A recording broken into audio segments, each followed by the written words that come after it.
yeah. You know what that sound means?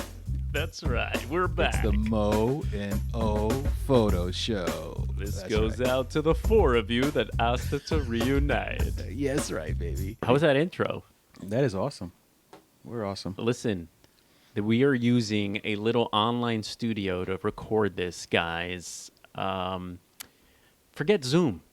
I mean, Forget it. recording a podcast online is tough enough, and everybody uses Zoom. We want something that records high-quality video and high-quality audio online, and so we want to thank our friends at Riverside. What is Riverside?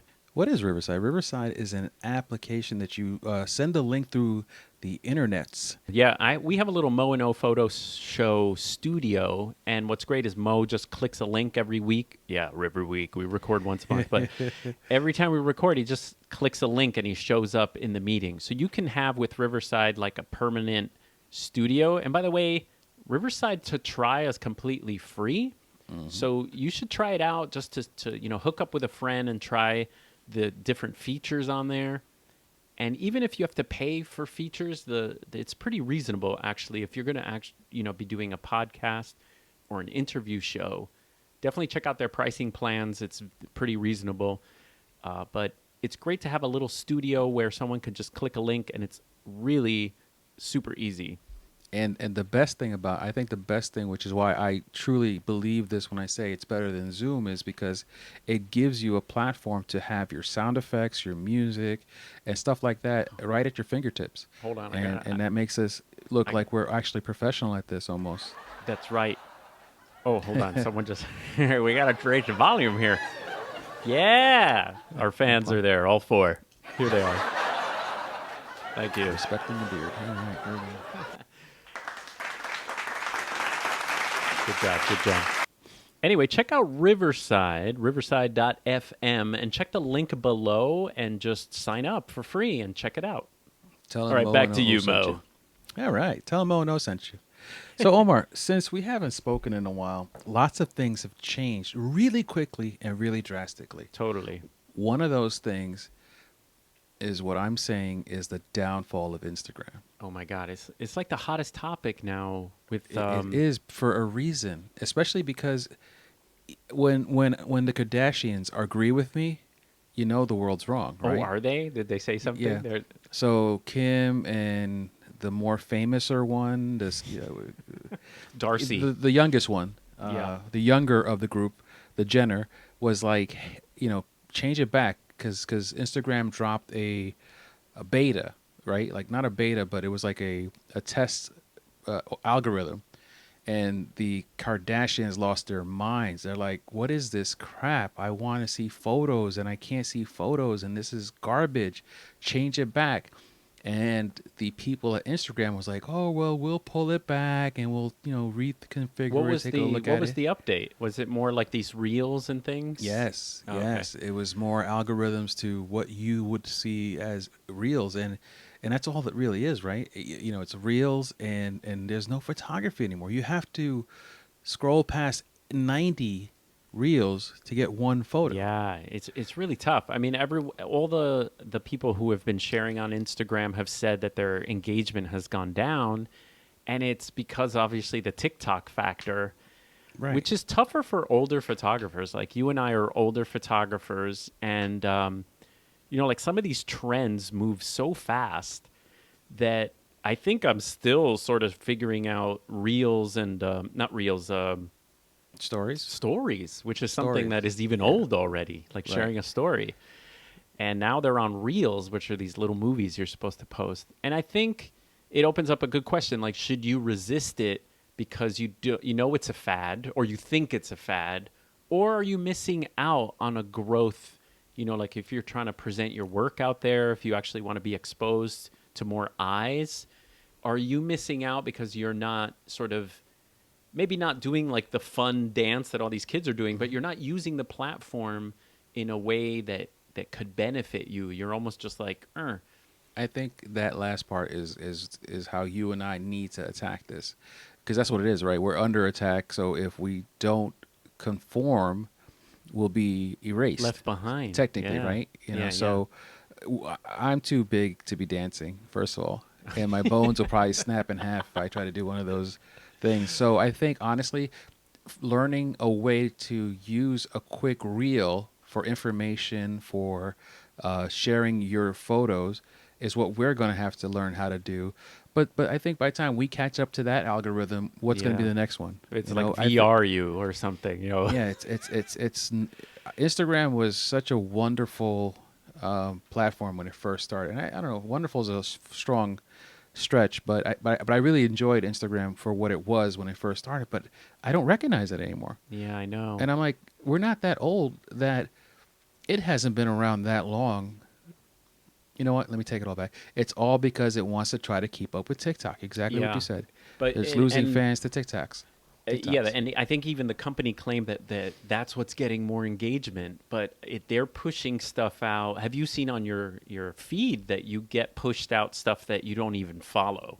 Right. You know, right. so I now mean, you're kind of annoyed because or should I be annoyed? I mean, they're pushing out people that I should follow because based on the algorithm.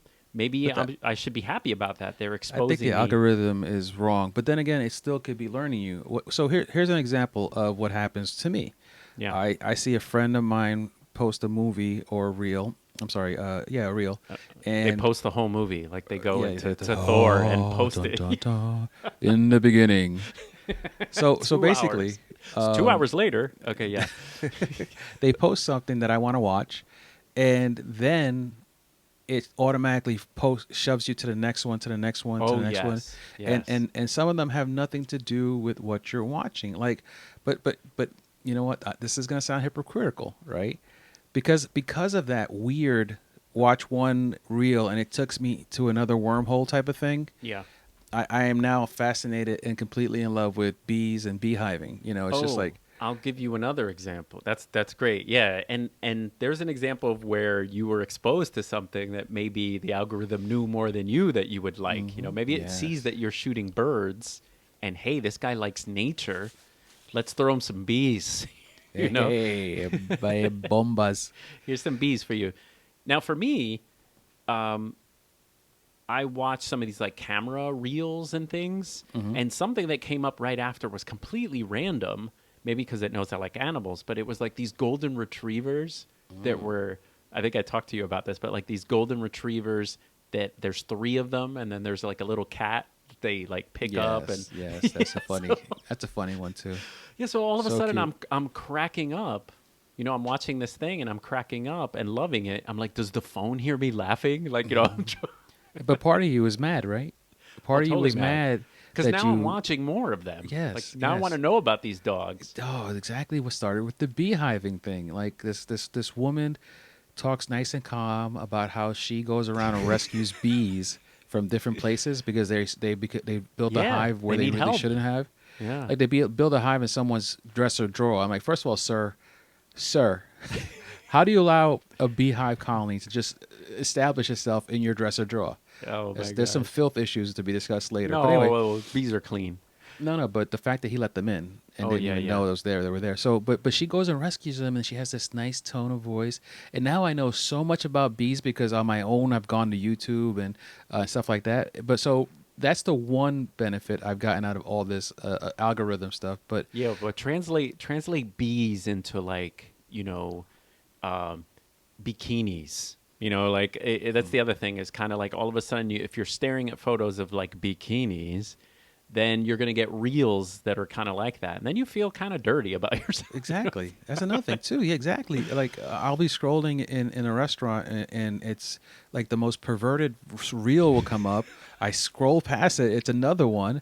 It's a girl shoving her butt in the camera's face and Oh doing a my jiggle gosh. dance. I'm like, stop it. I think part of it comes from so many photographers. My feed was always photography, and the number one portraiture is of women. And so what happens is that becomes like if someone's reviewing a lens, they're shooting someone in a bikini, because that gets views. That's a thumbnail that gets views.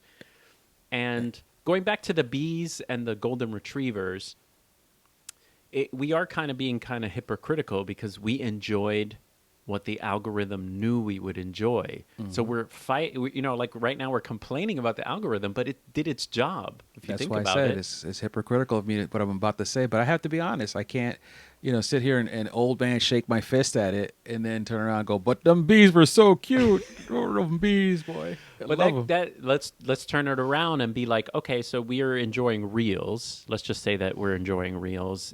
Do you feel like you need to make them though? I feel like I need to.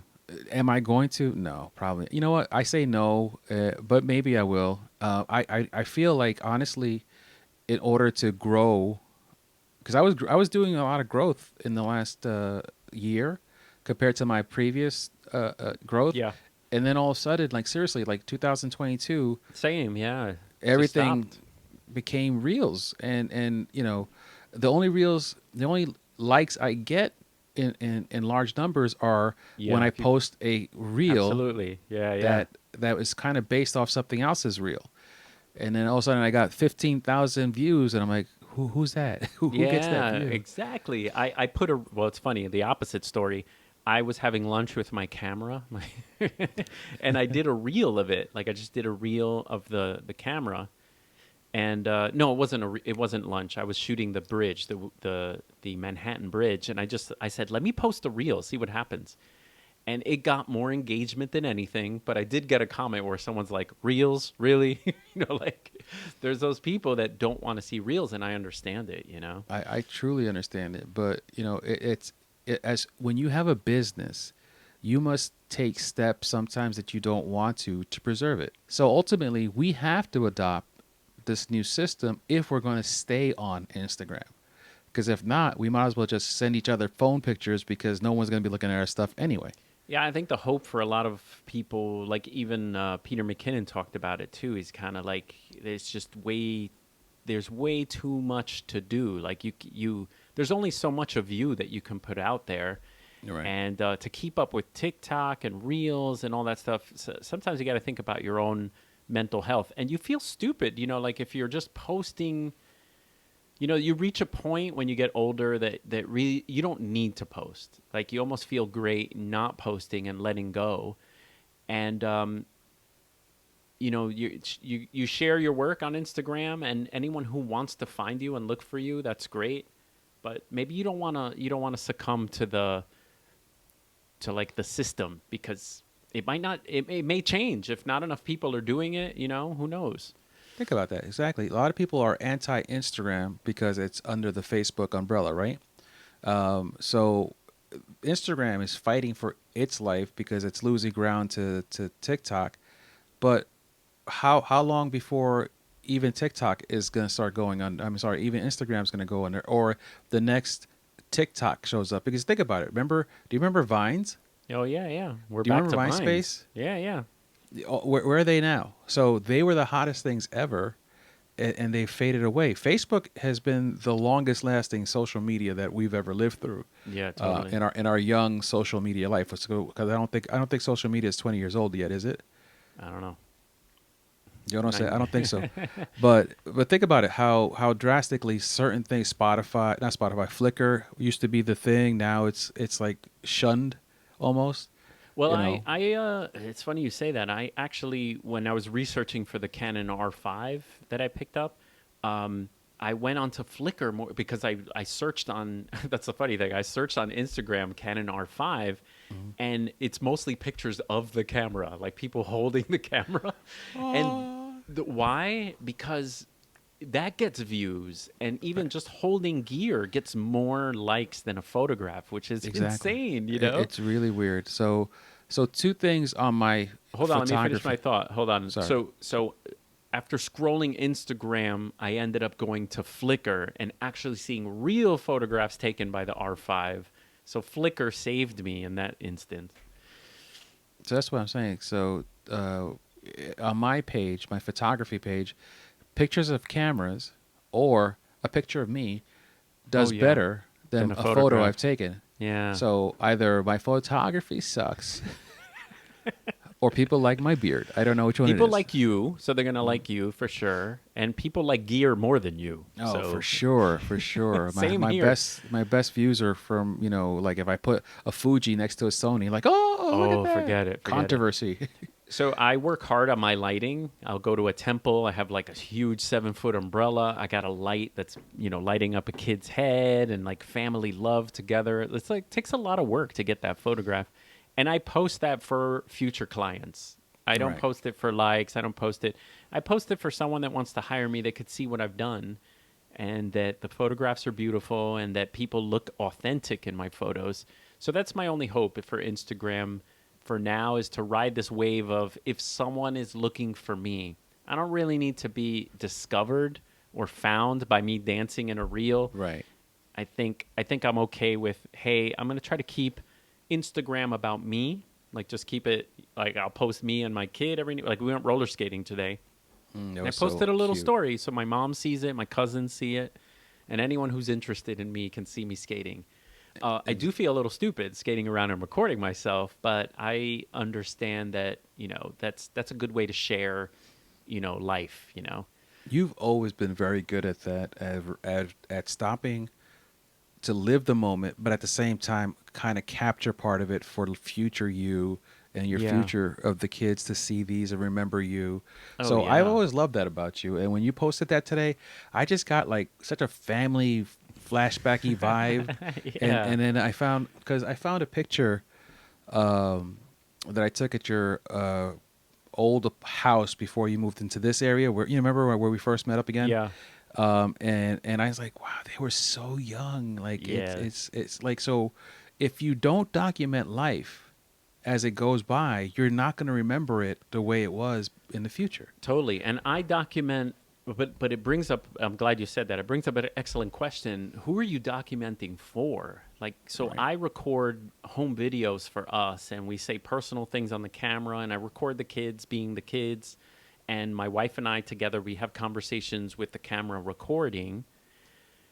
But that's different than people who are recording for an audience. Is that authentic? Like, I guess everyone has different purposes, but when you record yourself, like, what's your ultimate goal? Do you want people to see what's going on? Do you do it for yourself? Like, So there's certain, as much as a media whore that I am, there are certain pictures that I don't share. They're just for me. yeah. And there's two different things. But not There's- pictures. I mean more like, I was talking about the same thing. Like if I Okay. record something, if I record a video of myself doing certain things, I don't put that out for the world to see. That's for me. So like, for example, you Inside- and I have inside- gone, we've gone and shot like on the skyline, and you'll I see you take your phone out and you smile and you do a cool 360. Are you doing that for yourself, or you're doing that That's to for me. post? that's for me. So a little bit behind the wall here. Obviously, everyone knows I have multiple sclerosis, and my thing is, I am very lucky with my multiple sclerosis compared to other people, but I don't know how long I'm going to stay that lucky. Am I going to start losing motor functions more drastically? So a lot of the stuff I record are to remind myself of who I was and to keep being that person no matter where I get, you That's know? great. That's a great point. Yeah, So yeah. so to me that's a lot of the stuff that I record. When you and I take photos and you think I'm gonna post it but it doesn't show up anywhere, that's going into my little vault. Yeah, yeah. So The I vault. have a public persona, Yeah. and I have the stuff that I record for just me. So Yeah. I like to share things, but I also like to keep a piece of me to myself, because if you Oh, don't that's have beautiful. anything for yourself, you're just completely lost. You're just a complete open book to be read by anyone and interpreted by anyone, because that's the one thing the internet will do, is no matter who you are, they will interpret you, they will break you down, it will destroy you, and then they tell you how awesome you are at the same time. So Oh, totally, totally. so that's why I it gotta happens to me. Yeah. I'm always in there in Omar's I comments. love my friend Moe protects me all the time. There's always someone who comments about something, and he's there like, like I give him a little leeway, but if it's something completely that you covered or something, I'm like, bruh, yeah, yeah. I love bruh, that. it's my boy, dog. He's got It's my my boy. back. Cool, cool, All cool. right. So that was our little conversation about Instagram. Maybe let us know in the comments where you post your photos, and we're all different ages too. I find that a lot of people that comment on my videos are like very old, like very retired, and they don't care about any of the social media stuff. They're happy enough to, post their photos maybe just like on a Facebook page, or just print it and put it up.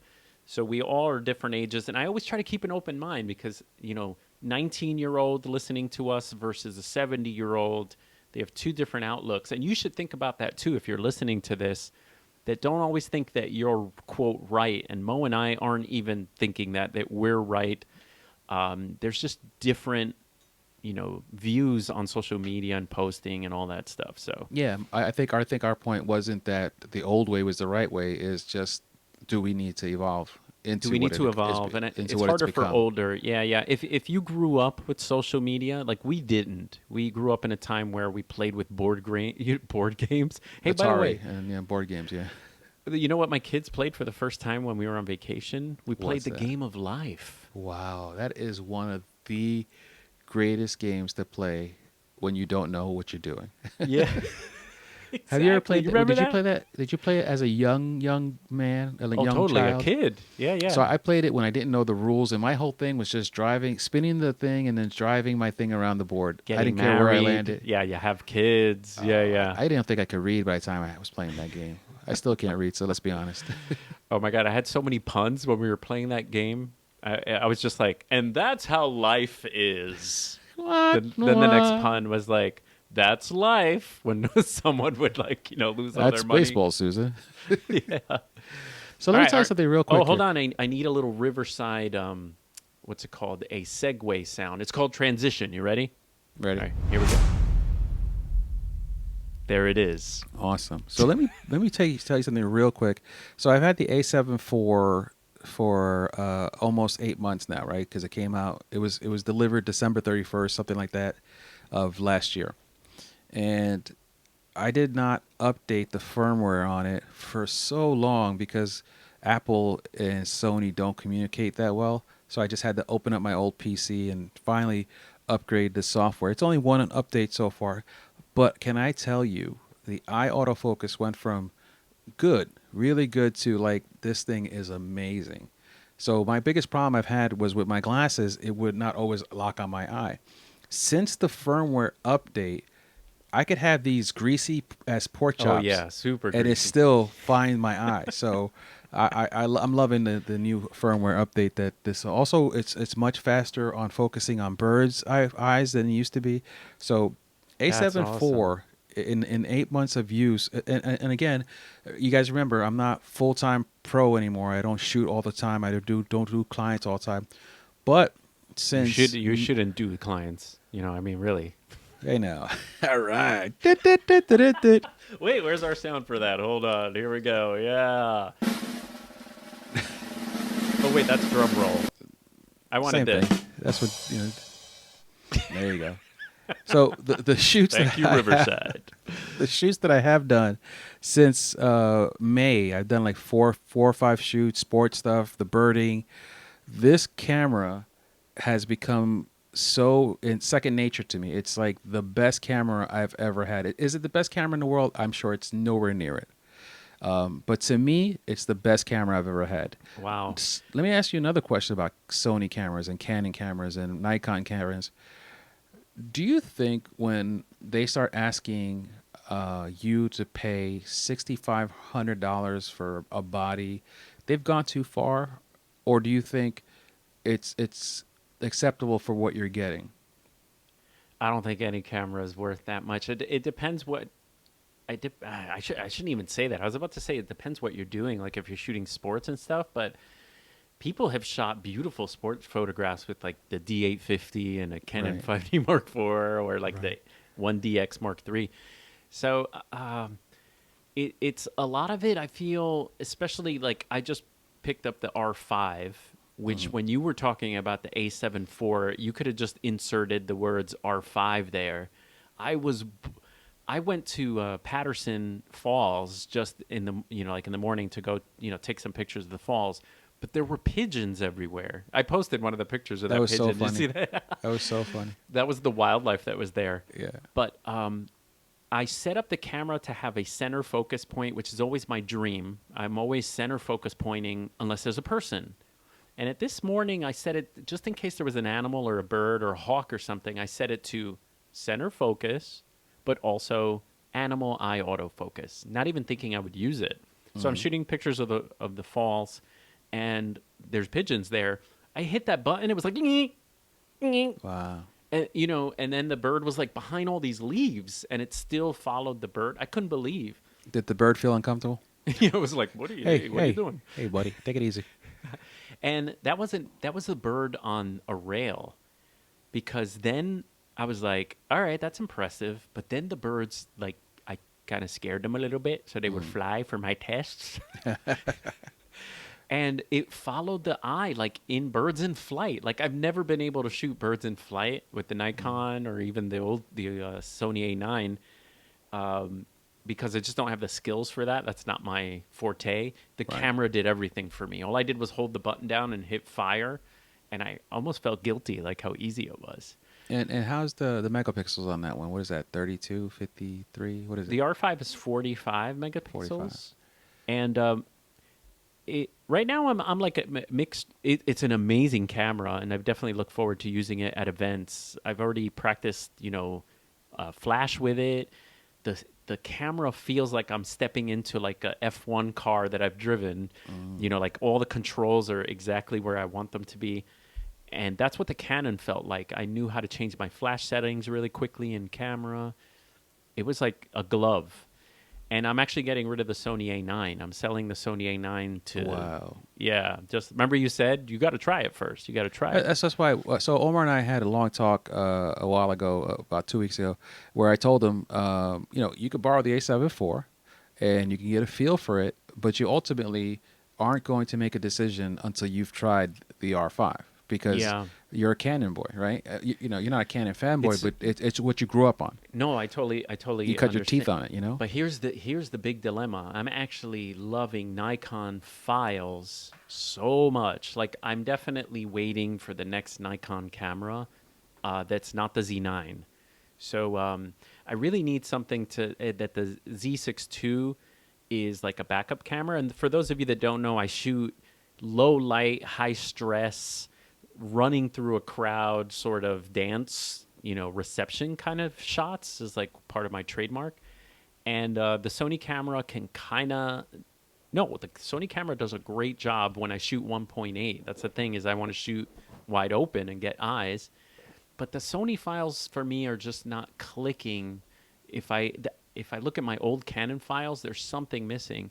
And no matter how much I try to pull and edit and color, I don't like the files from that I'm getting from the Sony. It's just a personal thing. And this one YouTuber said it great. He said he sees cameras as almost like film stocks, where, hey, if you want to create a certain, like, let's say you love this camera, and every time you set it to Provia with shadows -2, it gives you what you need. Then you shoot that camera because it's like your film stock. It's your look. Right. I felt like Canon was my look, and now Nikon, I can make my look because I like those files. The Canon R5's autofocus is insane, and I like its look better than the Sony for sure. Well, that's because it's come a long way. Canon, when they first got into the mirrorless game, their autofocus was okay, if that. It was okay, if that. But when people are saying that it surpassed Sony, that's saying a lot. I know. I can't believe how fast the autofocus was. Like, and I was here in the office practicing, and it was seeing my just almost no light, like -4 or -5 like exposure in the room. It was seeing the subject. It was seeing an eye. It almost pitch blackness. And then what's great is you just fire off a shot with flash, and you look at the back, and it's crystal clear, like the person's in focus. With the Nikon, it can't see too quickly. It's just a little slower, You know what it is? The Nikon thinks itself as a Renaissance camera, right? It doesn't want to be in the grunge and the grim, and wants to be beautiful and pretty. They're going to catch up. That's what you're... Good. No, I was going to say I think part of the problem is you really have to. There's so much that goes into liking a camera. It's not just how fast it focuses. It's also like the autofocus system. Like, in Sony, do you use the flexible spot, which means you center focus and then you move the camera and that thing tracks? Right. That's a great mode. Instead of just single focus mode, it has like that mode. So I think you have to love, the modes. And like, I don't love how Nikon's autofocus is set up with these like strange, like these boxes that change size, and it's kind of weird. I think honestly, for where I am, I would love to go back to Nikon, and I thought about it when I was looking between the A7C and the next camera. But I said to myself, I don't want to make the investment into the lenses for not being a professional full-time photographer or even a professional full-time part-time photographer. It didn't make sense for me to make that kind of an investment. The body was going to be more than enough to then sell every Sony lens I had to make very little off them to buy these more expensive lenses. Yeah, you guys out there, you have to think about that for sure. So that's why I stayed with Sony.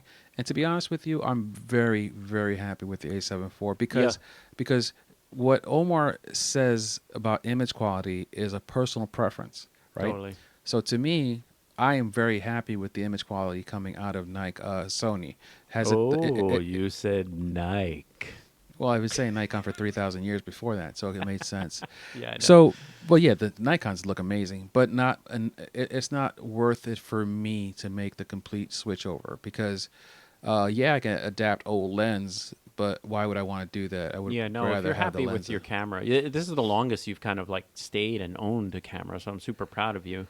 Yeah, especially now that you got me into birding and I've got picking up all these lenses and stuff, so. That's my next thing is to thin out, to see if I'm going to keep the lenses because I really like these lenses, or am I going to sell one of them if it becomes redundant? Yeah. So here's the what do you got? 200, the 70 to 200. You have a human head up there too. Yeah, that's Molly. So this is 70-200. This is the 200 to 600, and somewhere behind her is the 2-time teleconverter for him. Okay, so what do you like better, the 70 to 200 with a ×2 for wildlife because it's lighter, or I have not used it enough. Oh, okay. Every time I take this one out, there's no going to this one. So it's one of those things that I have to take the 70-200 and the teleconverter out by itself, and feel it for a day and see if it's worth doing it for wildlife and bird photography. Because I'm not even gonna lie to you. Once I take out the 200-600, there's no other lens to play with that day. I'm getting as close as possible. Why wouldn't I?